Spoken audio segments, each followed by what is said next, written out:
Ramesh, do you feel this is perhaps Sri Lanka's best chance on a tour of Australia to get a victory? The home side are reasonably uncertain. They've had a few defeats in a row. You think this is a good chance for your team? Well, I think it's certainly one of the better chances. I wouldn't say the best chance.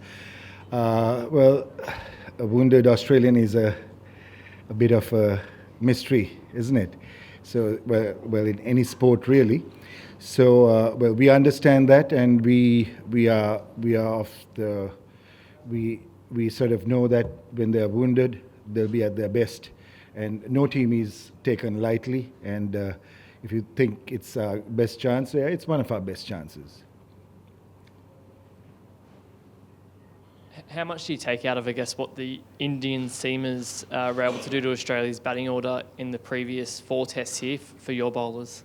Well, it's one of the major things which we looked at, and the areas of which they had sort of bowled at, and that's one of the things which we have sort of looked at in a very strong way in the recent past, and it's just making the bowlers believe that whatever the Indians could do or whatever the other teams can do, we also can do. It's that make believe that we are trying to sort of work on at the moment.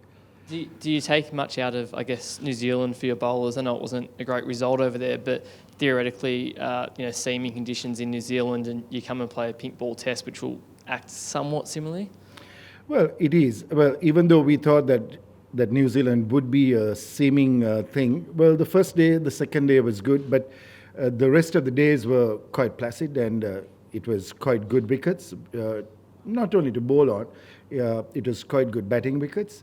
But saying that, Gabba is known for its bounce and seam, so I think the bowlers are aware of it. But well, I think we are ready for it. Ramesh, how have your bowlers adapted to the pink ball? Do they enjoy the day-night format, and does it bring you into the game even more? I guess that little bit of an uncertainty, I guess, when the lights go out. The pink ball is not played in a more sort of continuous manner. So we have played about 2 in the previous times, but one with a Duke ball and one with a Kookaburra, and that was played in Dubai. It's a different ball. It's a different game. In the nights, it's different. It seems a little bit more and moves a little bit more in the nights. It hasn't been a consistent walk with the pink ball for anybody in the world, really. So it's something really new for us. Can you tell us a little bit about Lahiru Kumara, the young quick? Yeah, he's an exuberant young boy, and he's quick. He's quick in our terms. He might be quick in your terms also, because he sometimes touches 148. But he hits it quite at a pace of 140 sometimes on a more regular basis. He's young, needs to learn a bit more, but when he's on fire, I've seen, but it's some of the best spells I've seen out of Sri Lanka for a long time, especially in the West Indies. Just on Kusal Mendes, is he fit and ready to go? Well, he should be okay. He should be okay. We are hoping that he'll be all right. It's another 2 days. He's been managed quite well and treated well, and he should be okay. This Australian team could have as many as 3 debutants on Thursday. Some young guys, Patterson and Pekovsky, we haven't seen much of even here in Australia. How hard does that make planning for the match when I guess you've got some guys that maybe you guys haven't even seen much of either? We've seen too much of Patterson in the last match. But yeah, as you say, I think it's something new when you have to see debutants rather than seeing the older guys. It's easier to plan. But well, in today's day and age, you get news and software and all that of their whereabouts and what they have been doing. So that know-how is there, and may not be as much as the rest, but that's good enough for us to have a start.